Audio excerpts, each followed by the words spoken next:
Y'all already know what time it is. Pull up a chair, pour a little something, and let's talk about drama Hollywood keeps sweeping under the rug.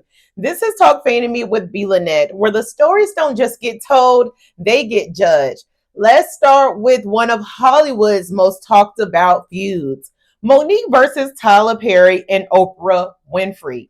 Monique has been telling her truth for years, saying she was blackballed for refusing to play Hollywood's Yes Ma'am game. She says she was underpaid, shut out, and silenced because she wouldn't bow down. And the two names tied to the narrative, Tyler Perry and Oprah Winfrey. Now, here's where it gets tricky. Monique has been the most vocal, but neither Tyler nor Oprah has ever addressed it publicly. Not once. And that leaves us with a lot of unanswered questions like, if Monique was wrong, why not come out and clear the air? If she was right, why not apologize and put it to rest? And in Oprah's case, did she really cross the line when she brought Monique's family on her talk show without her consent? Or was that a misunderstood attempt at healing TV? See, I'm not here to condemn without hearing all sides. And that's the problem. We've only heard Monique's.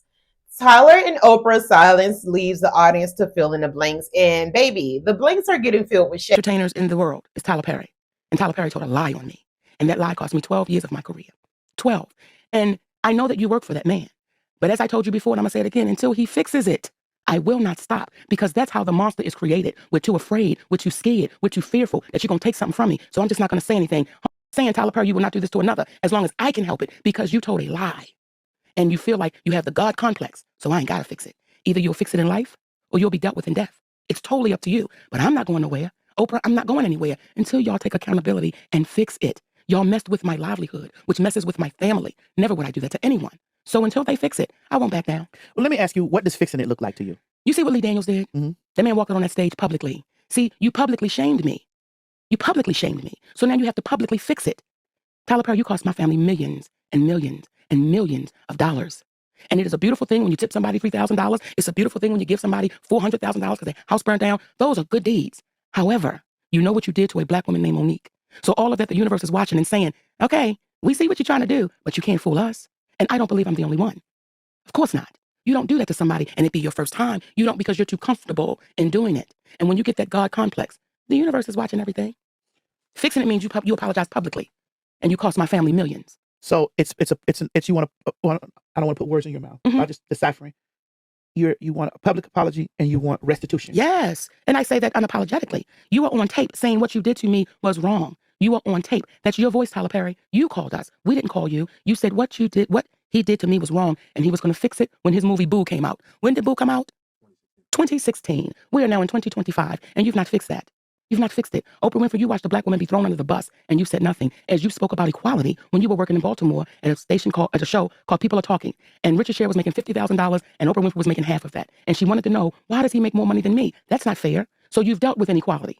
And to watch another black woman deal with inequality, and you keep quiet. Now, there's two parts to Oprah Winfrey that I haven't really spoken about publicly. The other part with Oprah Winfrey is, yeah, you let me get thrown under the bus, and you said nothing. The other part is you mess with my family.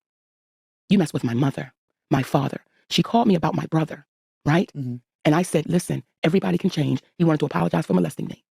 She said, Monique, would it be okay that he comes on?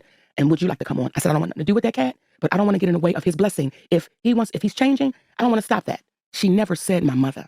She never said my father. Now, I know who my parents were because they're both gone. I know who they are. I know my mother's greed. I know my father's greed. And you did not say that you were going to have my parents, because had you said you had my mother. Now, we had a conversation, and I said to her, me and my mother are not in a good place. Now, she said some things to me about her mother and father, which I'll never repeat, because I'm thinking we're having a sister moment. Yeah. So I shared some things with her about my mother, sometime in tears, and we talking, and then you go put my mother on your show? Yeah, we got a problem. We have a problem. And because it's Hollywood, oh, Monique, just don't say nothing. That's my mother. Yeah. And I didn't want the world to see my mother like that. So now when I'm in this Walmart, when I'm in the store, and before y'all say anything, this was Walmart years ago. Yeah. Okay, this was when they had DEI still going on shit. I'm in the store and the elderly women are coming up to me saying, your mama ain't shit, baby. We're here for you. That's still my mother. So now I got to look at this elderly woman and say, you got to be respectful. But she watched that woman sit there and support the man that molested me. So me and Oprah Winfrey, T.S. Madison, I thought I was talking to a sister. I did not know I was talking to an enemy. I did not know she would take my story and bring my mother on that show. I did not know she would have my drunk father on. Now, let's pivot to the latest headline grabber, Derek Dixon versus Tyler Perry. Derek Dixon is a actor on the TV show The Oval, which was produced by Tyler Perry. Okay. So, according to ABC News, Derek is suing Tyler for a jaw dropping $260 million. Yes, $260 million, not thousand million. Derek claims he went to Tyler's home for drinks, got offered a Jeep because his car was unreliable, and even pitched a TV pilot. But the questions here aren't so balanced because his story just doesn't add up. Why keep going back to Tyler's house if the first encounter was questionable? Why accept a Jeep from another grown man free and clear if you weren't willing to deal with what might come with it? And if you're serious about your career, why are you leaning on handouts instead of honing your craft? Let's be real. Monique stood on principle. Derek looks like he's standing on a shaky ground with a price tag attached. And y'all, let's talk about this Jeep. Drop it in the comments. Would you accept a car from a billionaire knowing Hollywood is already full of whispers?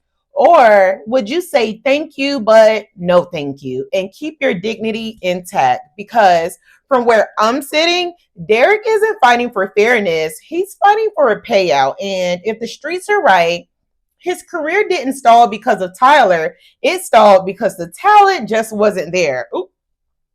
Look, I have the receipts to prove it. Okay. So here's where I land. If Tyler feels in his spirit that Monique is owed something, he should cut her a check and call it fairness. But Derek Dixon, sir, Tyler don't owe you a Jeep payment, a pilot, or even a studio tour pass. Us off. You're also a screenwriter and had written a TV series called Losing It. Tell us about that. He ended up wanting to read it, and I at first was like too embarrassed to even send to him, but he did, and he said he loved it and wanted to shoot the pilot for it. All right, let's go to June of 2021, another alleged incident that you outline in your lawsuit where you're, again, at Tyler Perry's home in Atlanta, and it ends up with you locking yourself in a bathroom. Mm-hmm. We started out having drinks in the living room like we, have done before, and it got to a point in the night where, we were both kind of feeling drunk, and I remember we were walking back to the guest area where I've stayed before, and there was this health monitor scale on the way.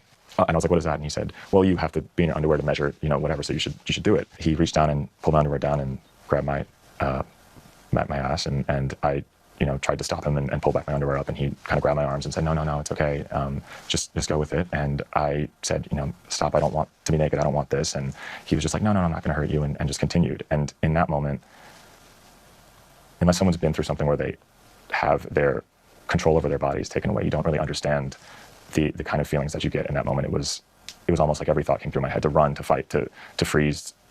I didn't know what to do. Audience, what do y'all think? Should Oprah and Tyler finally speak on Monique's situation so we can hear all sides? And on the flip side, do you believe Derek's story, or does this lawsuit scream cash grab? Let me know in the comments because I already know which side I'm on. And before we wrap this up, let me leave y'all with this. Do you think there's more to Monique's story than what we've heard so far? Like, let's say somebody in Hollywood doesn't really like you. Is it fair for their friends in the industry to stop doing business with you too? Or is that just how the power game is played? Because Monique has said loud and clear that whatever was whispered about her in Hollywood was a straight up lie. But here's the twist. Do all these interviews she's been doing against Tyler Perry help her case? Or do they actually make him look right for calling her difficult to work with behind closed doors? I'll let y'all be the judge on that one. Drop your answers in the comments and don't hold back. I want to see where the shade really falls in these situations, okay? I'll see you on the next one.